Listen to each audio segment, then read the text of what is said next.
Hi, I'm Pam, and I would like to welcome you to the Live Authentically show. On my show, I talk to people about how they live authentic lives and about how they help others connect to the essence of who they are. I would love to invite you to join my Facebook group where we have a group of like-minded individuals committed to their spiritual growth and transformation. You can find us at liveauthentically.today/FB. I'm super excited to be launching my first book. It will be out in early 2020, and it's a spiritual journey through my personal growth and transformation and self-actualization, and contains all of the keys that you need to unlock the secrets of the universe so that you can create the reality that you desire. And on today's show, I have a very special guest with us. Her name is Angela Papay. Hi, Angela. Hi. And I'm so delighted to have her. She's going to tell us about her journey. She is the founder of A Lighter Soul, and she helps women find a state of peace and harmony and wholeness. And welcome to the show, Angela. Thank you. I'm so excited to be here. This is going to be fun. Thank you. It really is. It really is. I'm just so inspired by your story, and I'm so excited to have you here so you can share your story and impart wisdom and inspiration that you've learned on your journey to give others hope and help them usher themselves from a place of maybe pain and despair and not knowing what to do and disempowerment to a place where you are, where you're just completely thriving, and you've taken a really challenging experience, I know, and turned it into a transformative experience for yourself and for other people. And you've made this your life's work, your soul work, which I think is just so inspirational. So with that, I would, before we actually dive into your story and what you do on a daily basis, regardless of the guest, I always start my show off with the exact same question. And what that question is what does it mean? What does it mean to you to live authentically every day? To live authentically every day is just to know yourself and to be true to yourself and to check in and say, does this really feel good? Does this really feel like me? And if not, then changing it. Authentically means changing your mind when decisions that you've made don't feel right. And it doesn't mean being perfect. It doesn't mean, never making a mistake, but it definitely means checking in and knowing when you're on the right path. Right. I love that. And you use the word feel. And I think that is really the key. I know that was the key turning point in my journey into authenticity, is anchoring on how you feel. And I Yes. just think for so many years, I didn't have that degree of self-awareness that I needed to know what resonated with me in it from a soul-based way and what Mm-hmm. didn't. And Yeah. I once you start to anchor on how does this make me feel mentally, physically, emotionally, psychologically, etc., our bodies are just so acutely in tune and skilled and able to communicate with us what resonates with us at a deep level and what is toxic to our system. So I think that's the key. And I love that you use that word. Thank you. Thank you. So with that, I would love to turn this over to you to start. I always like to, before I jump into what people do on a daily basis today, I always like to color that in with what's happened in their past. Okay. What led you to where you are today? Because I'm so much about, I so believe in showing people rather than just telling people, here's what I do, showing them, where did you come from? What makes you who you are? I know that you had a really challenging life experience that sort of catapulted you into this realm. I would love for you to share any of that you're willing to share. Yeah, absolutely. I mean, my path has been very twisty. There is never seems to be a straight line anywhere. And so it's just been a matter of making sure that, again, I'm checking in with myself and really learning about myself. So my journey started a long time ago. I've, dealt with depression and anxiety since I was a kid, 10, 11, 12, and never could really put my finger on what it was. Never had a label for it, never had an explanation, just knew that sometimes I would freak out and I didn't understand why. Mm-hmm. And then as I got older, I started to self-medicate because I didn't like that feeling. Again, chasing that, wanting to feel good, wanting to feel right. And, just that constant feeling of never belonging and never really being able to identify with anybody. So I started self-medicating, and at the age of 21, ended up in like 12-step programs because I couldn't function and I was physically harming myself in more ways than one. Mm-hmm. So I started in 2002 really to work with other women specifically in the addiction world. And I immediately, like, as soon as I was able to kind of get back on my feet and start to piece my life back together, I immediately wanted to turn around and help other women do that. And so, I did a lot of work with women in that regard. And it was through all of that work that I met my first husband. And in 2011, we had again, a very rocky, tumultuous path. He went to Iraq. He was stationed in the Army. And when he went to Iraq, I stayed home with our then 2-year-old daughter and 2-month-old son. And he was gone for over 10 months. Wow. And when he came back, like he wasn't the same person, and there were a lot of changes, and there was just a lot of things going on that, suffice it to say, really harmed him. And in 2011, I walked into the garage of the house that we owned together at the time and found him after he had completed suicide. So suddenly I was faced, and we already had 2 kids. I had a 6-year-old and a 5-year-old. I'm sorry, a 7-year-old and a 5-year-old at the time. I was pregnant with our third. I was suddenly faced with widowhood and being an only parent, which is very, very different than a single parent. And dealing with all of the compounding grief of that, in that it was a very violent death, and it was a very guilt-laden death. It's like, was this my fault? Did I do something wrong? And kind of dealing with all of that. Went through about a year just in zombie mode. So just in complete survival. Had the baby by myself, ended up having to hire a doula because I didn't want anybody else in the delivery room with me. Like, just all of these things. I was like, I never in a million years thought I would have to deal with this. Like, all I've ever wanted since I was a little kid is to be a wife and a mom and take care of my family. And here I have this opportunity, and it is just not anything I pictured and anything I imagined. And about 10 months after he died, I ended up in the hospital from depression and anxiety because I kept having panic attacks that I couldn't stop. And I had one that lasted for 13 hours. And if you have ever been through a full-blown panic attack where you seriously think you are about to die, to have to endure that for 13 hours it's maddening.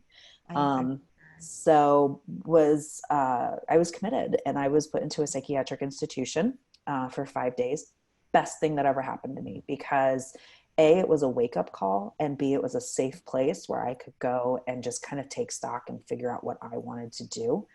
And then after that, started coming back to the world, started to re-engage with life, new hobbies, meet new friends, make new choices, that kind of thing. And ultimately it led me to coaching. And I love to help other women. I've always loved to help other women. Back from my early sobriety journey, the message has always been relate, don't compare. What do you have in common, as opposed to, well, she's nothing like me because we're not the same age. There's so many things that we have in common. And in my widow journey, being able to talk to other women who are brand new widows and who are like, I have no idea what to do right now. It's like, all you have to do is breathe and just talk them through that. They know that you've been through it. And so, that helps them. So a lot of the work that I do has been based on my personal experiences, because that's what I'm an expert in. I'm an expert in my life. So that has been the very windy, twisty path that I have taken to where I am today as a full-time coach. Thank you for sharing that. And I'm sorry for your loss. I know that must have been incredibly challenging. And I know you still live with that loss every single day. But the most amazing part about your story is that you've transmuted that pain into helping other people. You've transmuted it and found your power and found your purpose. And you're helping other people. And that's what this is all about, is the connection. And I love what you said about relating. Relate, don't compare. Because that's so true. I mean, that's what life is about, right? It's about connecting. That's how we grow and transform. We fortify connections between other people, and that's really what propels us on our journey. And like you said, life experiences, there's really no better teacher. I mean, I'm a life coach as well, and most of the vast majority of what I what I teach has been learned through life experiences. Mm-hmm. It's been learned through going through divorce, pregnancy losses, dealing with grief and loss, Yep. and all of that. So I think that there's no better teacher than our life experiences. And I think what is so noteworthy and commendable about you is that you've been able to use them as growth opportunities, because in every moment in all of those experiences we always have a choice, right? We have a choice. We can either sit in self-pity and wallow in our pain and say, why me? Why did this have to happen to me? Poor me, everybody has it Right. easy. Or you can say, you know what, I have a choice here. I'm not going to let this keep me down. And not only am I going to be and I'm a, not only am I going to survive, but I'm going to thrive. And Yes. not only thrive, but I'm going to help other people thrive, which I think is just absolutely amazing. So, um, is there a particular, when you talked about being in the program for 5 days, was there a particular aha moment or epiphany or phrase or moment that you anchored back on from those 5 days? Or was it just that whole experience together that just sort of helped launch you to a new realm? The whole humbling aspect of it definitely is something that has stuck with me through the whole thing. The other thing that I tend to come back to is that I'm finding out that so many other people have had the same experience. And it's actually quite shocking to me, because you think that I am the only one out of my group of friends, when in the last year I've had 3 other friends make the decision to put themselves in that position. Mm-hmm. And that's really mind blowing to me. Some of the most, you know, I guess, poignant moments that have really stood out to me over the years was there was a young man who was also hospitalized at the same time I was, who had been in there for several times for depression, and was going through like ECTs and like basically electroshock therapy. And just the way that he would be so different when he would come back from those, Mm-hmm.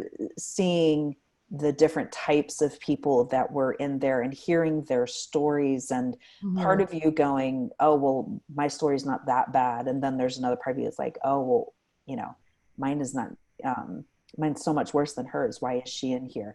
And again, being forced to come back to that, no no no, I'm going to relate, I'm not going to compare. Mm-hmm. um, there were a lot of moments in that. I think the biggest one though was right after they told me that I was going to be released and go home. I immediately started to get anxious again. And I had had a break from the anxiety for 3 days, because I hadn't been experiencing any panic attacks, because I knew I was in a safe place.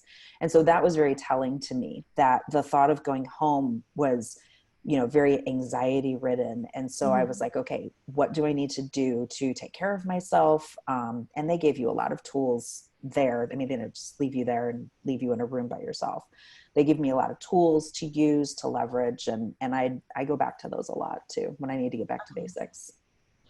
Let's talk about mental health for a few moments. I feel Mm-hmm. like I want to shine the spotlight on this a little bit. And I'm so grateful that you're talking about it so openly and honestly and transparently, because I think as a society, there's still a stigma that hovers over mental health issues, such as Mm-hmm. anxiety and depression. It's one of those topics that people sort of tiptoe around and don't want to talk about. And I get it. It's mainly associated with, diagnoses or, but I feel like we need to take away that mask. We need to take away that veil and bring it onto center stage and say, you know what, this is something that so many people talk about. And it's a Yes. very real issue, and it's a very important aspect of our overall well-being.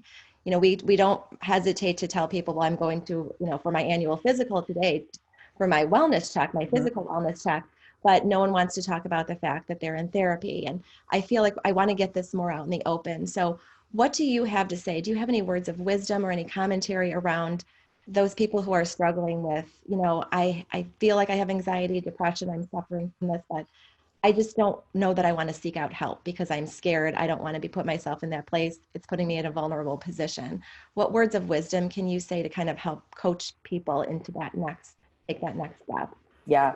One big thing is just find someone who has, either a life that you want, or seems to be living a very similar experience to you. Mm-hmm. So if you have that friend who for years and years and years, like couldn't do anything and was always paralyzed by fear, and then all of a sudden is doing really well, ask them what they did. Ask them, what changed. Ask them what their experience was. The Mm-hmm. more that you can open up and talk about it, the easier it gets. I know that, on my Facebook page, in my bio, I have hashtag end the stigma, because we need to be able to talk about these things. We need to be able to share. It's sad in a way, and it's also exciting that headlines today are things like professional basketball player opens up about panic attacks, and it's huge news, on the sports circuit. Or if there's a particular celebrity who comes forward about the depression that they dealt with, and it's huge news because somebody is being vulnerable. But I also want to get to a point where it's like, it's not necessarily news, but it's still important. So, trying to find that balance of things. But definitely just open up to people. Be very careful who you open up to. Not everybody understands this, and not everybody will help you feel safe in terms of being able to share. I don't think you should run down and tell your best friend who has, or not a best friend, but like an acquaintance that has like no concept of mental health issues, or, has never struggled with anything like that before. And you tell them, they're like, oh, that's weird. And then you immediately feel rejected, and then you shut down, and then you're like, well, I'm never doing that again. Be very careful about who you open up to the first time. And the more you do it, the more comfortable you'll get. Cause I've had it where, I've told people my story about like panic attacks and stuff, and they're like, what's wrong with you? And it's just like it's crushing at the time, but at the same time, it's like, well, you've never been there, like it's obvious you've never dealt with that, and be thankful, because it's not great. Right. And I think you're right. We have to be selective about who we open up to, because based on their life experiences, they may or may not be able to relate. And Exactly. I think it's important to share our experiences with people who can meet us with with empathy and compassion, and be willing to listen, even if they don't know what to say. Just be willing to listen. I wanted to talk specifically about therapy for a little bit too, because I am actually, it's my personal belief that I think a therapist should be part of everyone's overall, seeing a therapist should be a part of everyone's overall health and wellness regimen. I'm so big on taking a holistic approach to health and wellness, not just taking care of our physical bodies by eating well and exercising, but taking care of our mental health, taking care of ourselves spiritually.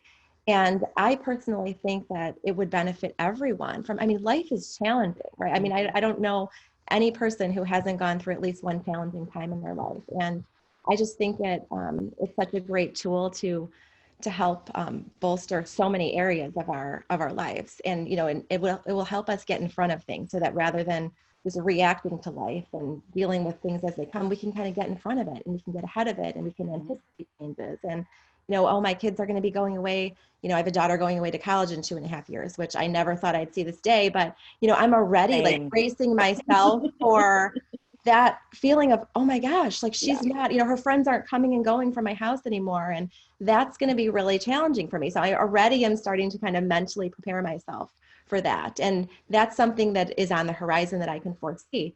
Life obviously always throws things in our path that we can't foresee. So I feel like life can get complicated and frenzied really, really quickly. And I just think it would behoove everyone to take a proactive approach to their mental health. Absolutely. So, is there anything that you wanted to say with regard to that, or anything that you wanted to echo in terms of the benefits of therapy, and how even can someone who says, oh, well, I'm actually going through pretty smooth sailing now, I'm kind of riding the waves that life is sending me right now. Are there any arguments that you could think of to say to someone like that? Well, it's probably a good idea to check in with someone, just to make sure that, that you're taking care of your mental health. Yeah, I mean, mental health is so individual. I think that certain therapies and certain therapists are great. Therapy is only as good as the therapist. And there might be, I've had great experiences with therapists. I've had, a fantastic one for years.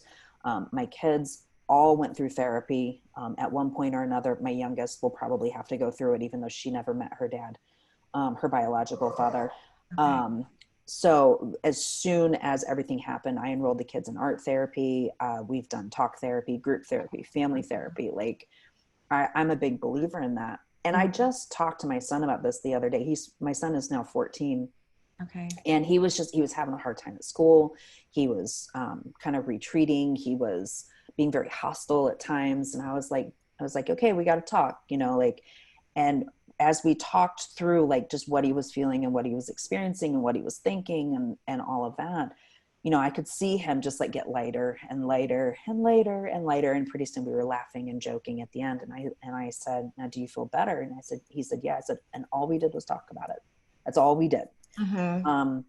I have people in my life who are like, well, I was raised not to believe in therapy. And I'm like, Okay. that's fine. Mm-hmm. Like if that's your thing, but have something, Right. have a friend, have a Right. Support confidant. system, right? Yeah. If it's your priest, Mm-hmm. whatever it is, just have a safe something or place that you can go, where you can be seen, be heard, and just release that pressure valve. For Right. some people, going to the gym is better than therapy for them. Mm-hmm. Fantastic. Like, go and do it, Right. but make sure you stick with it. Mm-hmm. Right. I totally agree with that. Um, One of the things that I know, I was looking through your website. I love your website. Thank you. Things I noticed that you talk about is harmony versus balance. And this is one of the Yeah. things, I love how we speak the same language, because this is one of the things that I talk about as well. I mean, I view harmony, and there's a big difference, and I'll let you speak to it, but I view that, I use the analogy of a symphony. Right? Our lives Okay. are like a symphony, and we've got sometimes, the brass and the winds, we've got all of these different sections of the orchestra playing at the same time. And sometimes, the woodwinds are louder, and sometimes, the strings are louder, but all of the areas of the symphony are still going at the same time. And I know I struggled with balance for years. I tried to achieve that perfect balance. And there was actually a point when my kids were younger where when I had, I have 4 kids, 4 within 7 years, I was kind of really struggling with keeping all aspects of my life in balance. And even Yeah. within each aspect, I was trying to keep everything perfectly in balance. Mm-hmm. To the point where I was trying to give each one of my kids, even though I could never really achieve it, I was the 4 kids, so I thought each one of them at every moment in time, every day, should be getting 25% of my attention. Mm-hmm. That's not realistic. That's not Yeah. achievable. So that was not a realistic goal, and I was constantly falling short of that. And Yeah. so I hadn't yet embraced this concept of harmony. Of Mm-hmm. it's okay. Everyone's going to need, and everything is going to need something different, a different time commitment at various points in time, and it's okay if I'm not spending much time with this kid today, because maybe my daughter is having a challenging time, etc. So that is something that I've come to learn to live by over the years, is harmony. And rather than balance being binary, balance is either I'm balanced or I'm not. And if I'm not, I'm going to beat myself up over it and feel really bad regardless of how hard I worked. And harmony, I think, gives us a lot more latitude and self-forgiveness and compassion and empathy. So with that, I'll turn it over to you to talk about how you talk about harmony, how you talk about that versus balance, and how you coach people into a harmonious existence. Yeah, I mean, everything you said, right? Like, work-life balance is such a great theory and it's a Mhm. great idea, but it's completely unreachable. It's unattainable. Mhm. And it has really set up a lot of women to feel like a failure, because typically we're the ones searching for work-life balance, Mhm. because we're the ones who tend to be more responsible for the family care. And then if we want a job outside of taking care of our families, now, well, that's going to take away from your family. And what about, and trying to move those scales back and forth. And if one pebble gets on one side of the scales, the whole thing tips over. So it's really an unrealistic, unattainable type of standard, that we chase after. Mhm. And I had kind of an epiphany when I was listening to an athlete one time talk. I love sports, if you can't tell. And she said, there's a lot of people who are like, well, life isn't very balanced. And she said, champions don't have balance. They focus in Mhm. one area. And I thought, if I was a champion, like, what would I focus in? And so then I started kind of going down this path of like, is it work life either or can it be work and life? And what Mhm. does that look like? And so I heard someone say work life harmony, and I'm like, oh my God, that's it. I'm like, that's what I've been looking for. And for me, like, whenever I coach women, it's little small things. It's reframing a situation. It's working out your schedule ahead of time. It's, you know, jotting things down in your phone. It's little things that actually give you a harmonious life. So the way that I coach it is I have like a five aspects of work-life harmony that I coach women through. And it's through my PATCH method, PATCH. And the PATCH stands for planning, awareness, thankfulness, capture, and honoring. And so the planning is all about, what do you want? Like, what are your goals? Where do you want to go? And then how are you going to get there? It's great that you want to write a book. How are you actually going to do that? You know, stuff like that. The awareness is again, what we kind of started the podcast talking about, is knowing yourself, knowing what is actually authentic to you, knowing what you like, knowing what time of day you're most energetic, knowing what months you tend to hibernate, you know, knowing if you see 4 days of rain in the forecast, what do you need to do to take care of yourself? Because you know you're going to get sad. It's all of those little things. Thankfulness, so gratitude, huge part of my practice, and a great way to reframe things.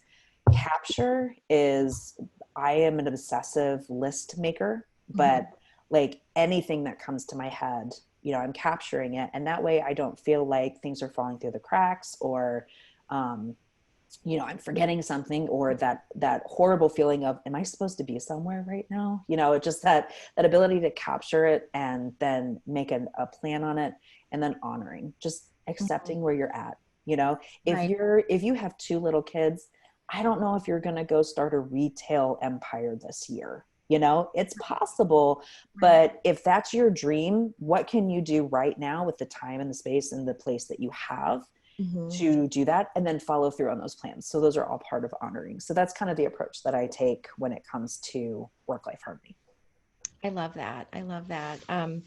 What do you do? Let's say someone comes to you and says, I'm completely stressed. I'm emotionally, physically, mentally exhausted across the board.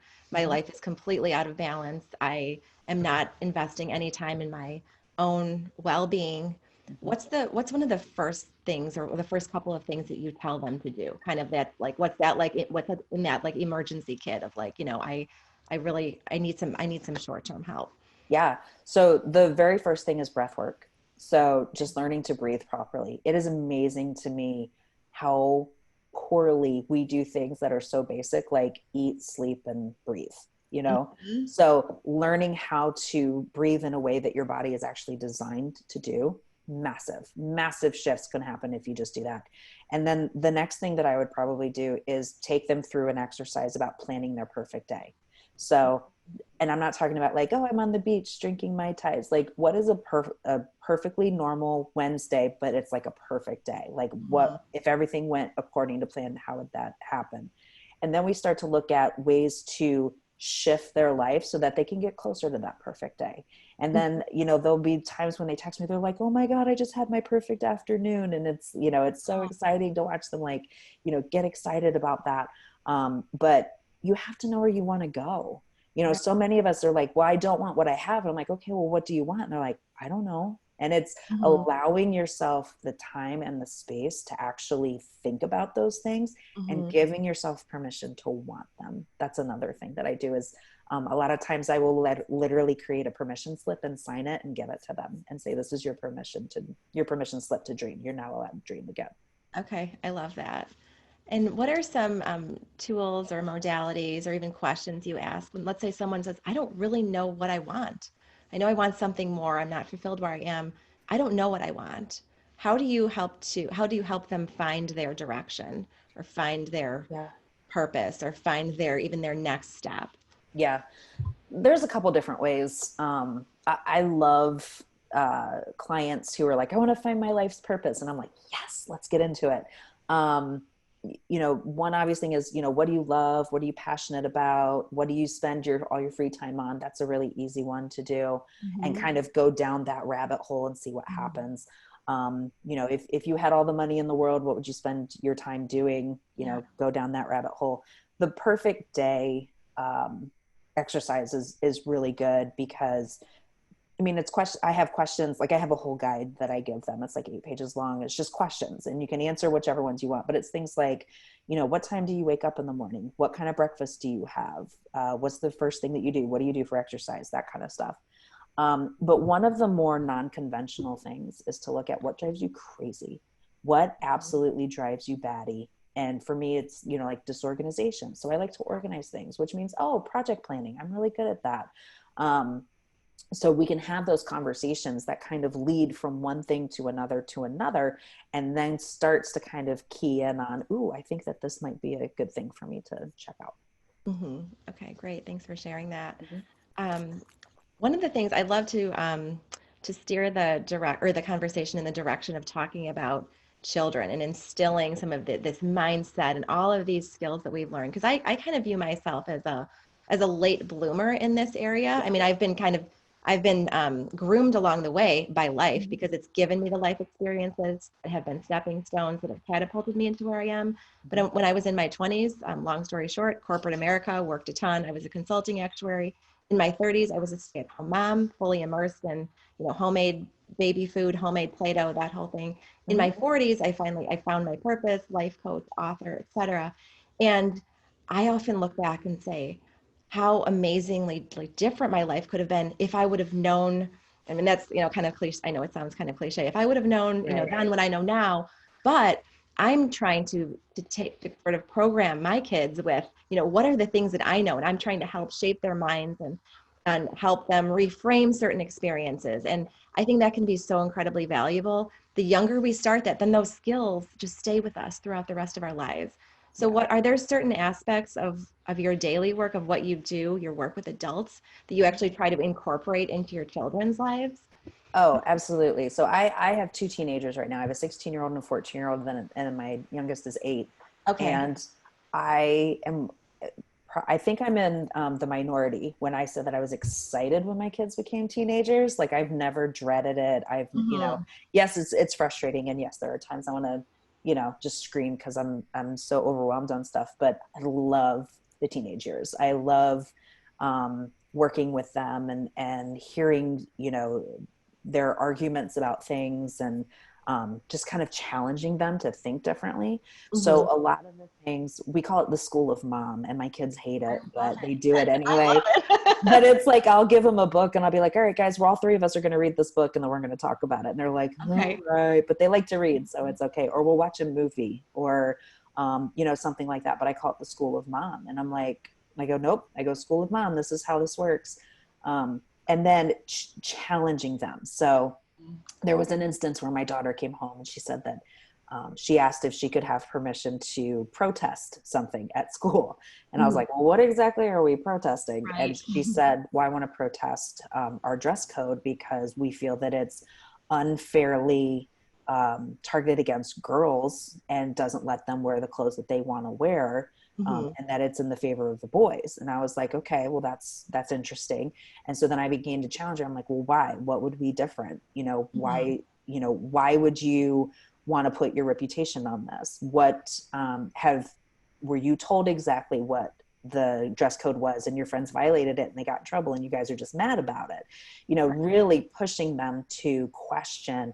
I don't believe in blindly following anything. I believe in, if again, checking in and being authentic. It's like, this doesn't feel good. This doesn't feel Mhm. right. I took my daughter to a women's rights event a couple of years ago, and just walked around and said, like, these women are fighting for what is important to them. And I want you to Mhm. have the voice to do that. And then, for my girls, a lot of it is just being an example, and being an Mhm. example of somebody who looks at all sides of the situation, who really takes the time to pay attention to taking care of myself.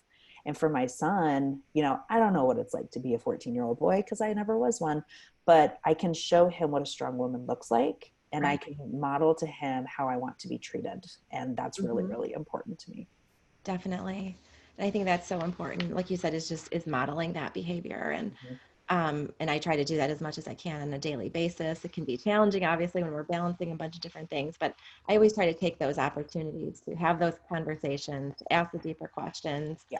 to sit and really understand and kind of get into their psyche and understand and help rewire.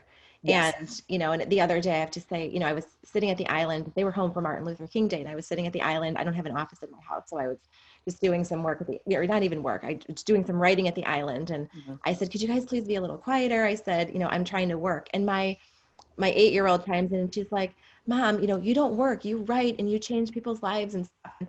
And I realized I never sat down with her, and I'm not bringing that up to be Yeah. both. I'm just saying that she just automatically just absorbed the spirit of the work that I do. I didn't sit down and say, look, guys, this is how I'm going to talk about what I do. I'm not going to use the word work, but I truly don't feel like I work. And I think that that's what they, I love what I do. I just embody it. It's just part of it's my purpose. And I Yeah. put that in you as well. And they pick that up energetically. They pick up what we, the vibes that we emit and the spirit that we emit and the tone that we set. And, a lot of times we don't even need words to convey the messaging that we want to convey, because that Yeah. just our spirit and our energy just speaks to that. So, And I think a lot, like I noticed that it was one of those, oh my gosh, it's working moments when my oldest came home one day. She said, Mom, I'm really frustrated with one of my teachers and I'm hoping you can help me see her side of things. And I was like, oh, okay. yep, So, right, yeah, so they have those moments where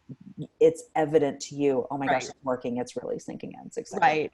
And I notice it too, particularly when I observe my kids interact with one another. There was Mm-hmm. one morning too where my kids were, they were just submitting request after request, the younger ones. And my older one chimed in and she's like, you guys, Mom is doing a lot and you guys should be grateful for everything. Look at, she's already done this. And so she reframed it and she's like, look, guys, she just made your lunches and did this. Do you think, maybe you guys could get up and get your own muffin or whatever? And I was so proud of her because she had reframed that. She was trying to help take them from a place of wanting and needing and lacking and recognizing what they don't have, and reframing it and showing them what they do have. She was shining a spotlight on the abundance and helping them be grateful. And look what Mom did do. She already made this. And they did. I mean, you could see the shift. And Yeah. those are those little mom moments where you're like, okay, I think I'm doing something right here. Yeah. Yay, gold star. Most days I feel like I'm just kind of figuring it out as I go. Exactly. Exactly. That's what keeps So, things interesting, right?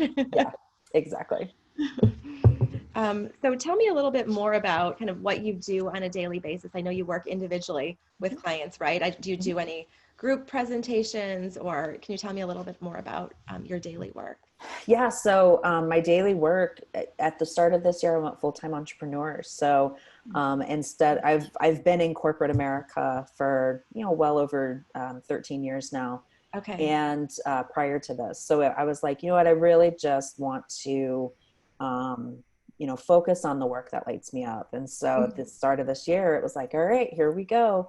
Wow. So I do a couple of different things. So I have one-on-one coaching that I offer, both life coaching and business coaching. So a lot of women that I talk to, they just want that project. They want something to empower them. They want Mhm. financial independence. So I help them set up online businesses, and that they get really, really excited about that thing. They're like, oh, I've always wanted to do this, and now I'm actually doing it. It's amazing. So that's one aspect of what I do. The other aspect that I do is I do a program called Beauty is a Beast. And Beauty is a Beast is a part weightlifting, part personal development program. So I do it at a local gym here in the Cleveland area, and at Strong Tower CrossFit in Middleburg Heights. Mhm. And 3 times a week we get together and with these women, and I work with them on weightlifting, because so many women come into like a gym experience and they're either curious about weightlifting or they already know that they like it, but it's just not the right environment for them to feel comfortable to just come in and lift and get stronger physically. Mhm. They feel intimidated by the men in the room, or that they don't know what all the equipment is for and they're not really sure what to do. So I have a class where we just talk about weightlifting and we focus on specific movements. And then during that whole process, we're also empowering you to feel better about yourself, to have more confidence, to get excited about things, to really dive in. So that's actually done alongside life coaching. So every woman who is involved in the program also gets life coaching sessions with me. So those are the two primary things that we do. I'm also working on some coaching projects with another entrepreneur here in this area. And we're really looking at a lot of businesses and individual coaching and really designing your life, design thinking. Yes, planning your perfect day sounds great, but then how do I actually do that? So actually putting a lot of that into practice. And we've got a lot of exciting things coming up. Plus, I'm on podcasts and starting 2 new podcasts this year. So it's like, it's just completely insane right now, but I prefer to be busy. I prefer to have a lot of projects. And so I'm a happy girl. Awesome. I can definitely see that. Congratulations on all of your accomplishments, the ones you've already accomplished and the ones you will accomplish. What's on your dream big list when you give yourself permission to dream big? What's on your list? Where do you see yourself? Like 5 years, 10 years, like what's on that? Oh yeah. Vision board, the dream big list. Yeah. Dream big list includes things like publishing, my first solo book. I am a published author.